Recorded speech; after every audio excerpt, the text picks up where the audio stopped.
salah satu keluarga tercinta dari Abang Beni, gimana?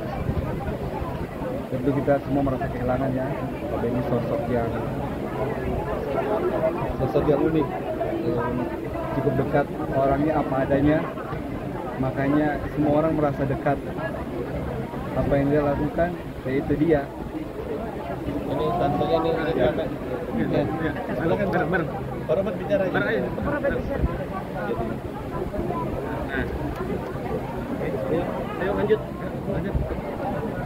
Bang, katanya Pak Robert juga sempat menyaksikan, maksudnya mengiringi juga yang proses yang pada saat kebakaran, terus dia itu mungkin seperti apa sih mungkin prosesnya pada saat kejadian gitu. Dan saya di Jakarta, saya dapat berita dan saya kebetulan PIC memang yang ngatur proses evakuasi dari keluarga ya.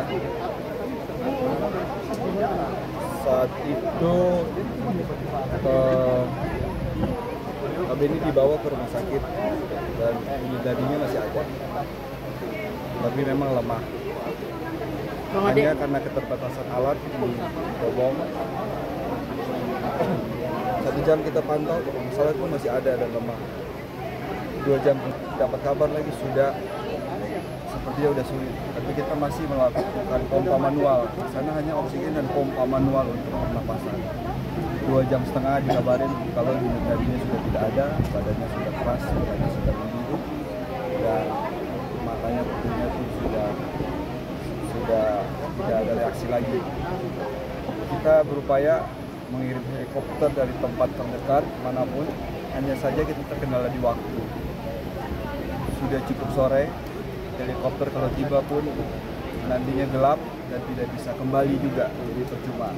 Kita pun upaya lewat jalur laut juga, kapal semua kita kirim dari Sula, dari Sanana, semua kita kirim. Tiba di malam hari, mau berangkat cuacanya buruk, tidak bisa. Jadi setelah diskusi dengan Ibu Sherly pun kita pikir mau tunggu 15 jam kemudian baru besok pagi baru bisa dievakuasi. Apa kita tega kita pompa terus belasan jam lagi, kondisi Bapak sudah seperti itu. Jadi akhirnya kita ambil keputusan Bapak dimandikan saja biar tidak menyiksa Bapak lebih lanjut lagi, dan setelah itu kita formalin. Di sana pun formalin tidak cukup, hanya dapat 4 aja. Karena kita masih menunggu waktu yang cukup lama, besok pagi setengah 6 baru helikopter bisa datang jemput. Kita menggunakannya sebelum pengawetan biar bisa melakukan sesuatu. Posisi Bapak ketika kejadian itu di depan atau di belakang gitu, di kampung? Pak Beni, informasinya Pak Beni lagi duduk di ruang tamu di tengah, posisinya dekat dengan ledakan. Jadi ibu di depan dalam kamar lagi tidur, jadi pada saat ledakan terbuka bagian depannya ibu bisa membawa keluar dan ditolong sama ajudannya maju berenang bawa ke tepian. Tadi kembali lagi mau tolong Bapak, tapi apinya besar. Waktu itu lihat Bapak masih tangannya masih bergerak bisa berenang. Kaki Bapak patah memang, jadi memang agak susah dan ada luka bakar. Pada saat kejadian ibu bersikeras mau kembali berenang tolong Bapak, tapi kan kaki ibu terbakar. Terus ada tulang juga yang tergeser, jadi tidak bisa berenang. Akhirnya ajudan selamatkan ibu duluan. Ya. Tapi Bapak masih hidup saat itu. Pas kembali kedua mau tolong Bapak, formasinya apinya besar tidak bisa masuk dan siram air menunggu. Rumahnya kolaps, roboh, mobil Bapak dan kapalnya tenggelam. Fadli dia sendiri, dia susah untuk menyelam, untuk tolong. Kalau ada beberapa orang di situ mungkin saat itu bisa, tapi kekurangan orang memang.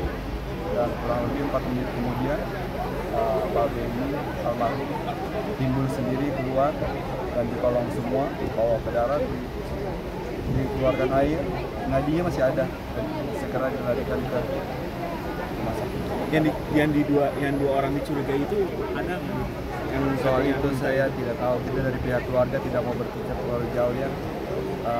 Kita sudah menerima keadaan, kita berduka, tidak mau menambah perasaan beban yang lain lagi. Kita serahkan ke pihak polisi aja, berwajib yang. Mungkin untuk kondisi ibu sendiri seperti apa nih Pak? Kan kemarin katanya harus selesai operasi ya? Ya, jadi karena ibu terlambat mendapatkan penanganan awal yang bisa dibilang penanganan awal belum dilakukan sama sekali karena keterbatasan obat, painkiller pun tidak ada, hanya dikasih paracetamol. Jadi berapa belas jam itu ibu telepon saya terus kesakitan, minta keluar dari sana segera. Kesakitan dia pingsan, dia tidur sebentar, dia bangun, dia telepon lagi kesakitan, dia teriak-teriak, begitu sampai 5 kali kena dia pingsan.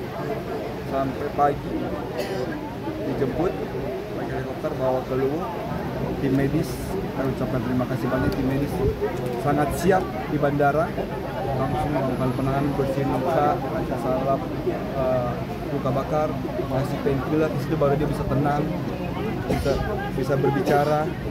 Kalau nggak dia kesakitan terus selama berapa bulan sudah. Ada pesan terakhir nggak sih dari ibu sendiri pas bapak mengetahui bapak harus meninggal?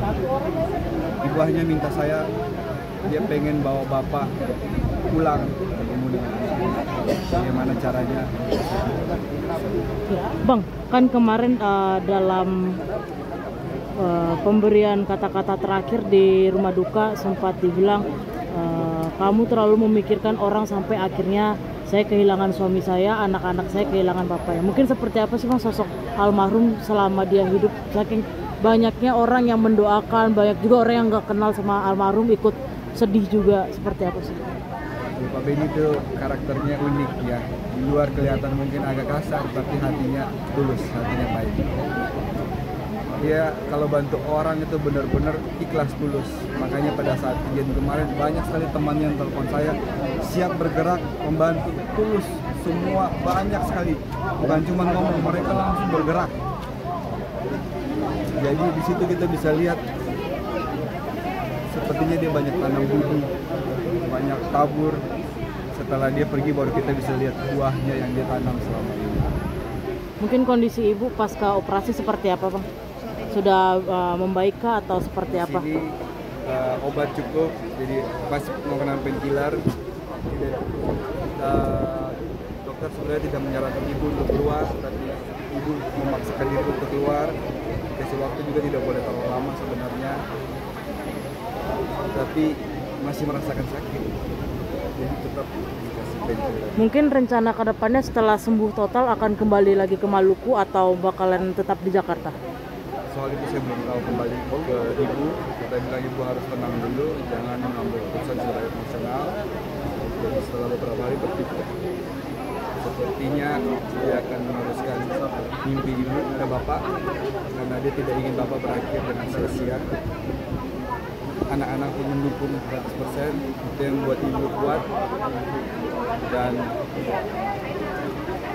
ya, kita lihat proses pemakaman sudah selesai. Setelah ini kita fokus untuk proses pengobatan ibu. Kok Mas Nanti tadi malam pertemuan ibu dan bapak terakhir kalinya. Hari pagi ada lagi. Nanti ada lagi. Pagi ibu lepas jenazah seperti bapak naik ke ambulans. Sudah cukup tegar ibu. Masih tegar. Bang, mungkin boleh terakhir doanya untuk almarhum dan mungkin dari pihak keluarga ingin mengucapkan terima kasih kepada seluruh masyarakat yang ikut mendoakan almarhum. Saya mewakili keluarga mengucapkan banyak terima kasih buat semua teman-teman, semua rekan-rekan, semua masyarakat Maluku Utara, Indonesia yang ikut mendoakan beliau. Kami mohon maaf jika ada salah, mohon diampuni agar perjalanan beliau lancar. Ini percaya beliau orang baik, beliau sudah berada di tempat yang terbaik saat ini. Dan sekali lagi saya ucapkan terima kasih banyak, mulai dari petugas yang ada di Bobong Taliabu, petugas yang ada di Luwu, Pak Bupati, tim medis, kepolisian, banyak sekali para dokter yang bantu. Terima kasih banyak, tanpa kalian semua tidak akan terjadi seperti hari ini. Terima kasih banyak. Karena kondisi anak-anak juga seperti itu, Anak-anak masih terpukul. Anak-anak masih terpukul. Oke, siap.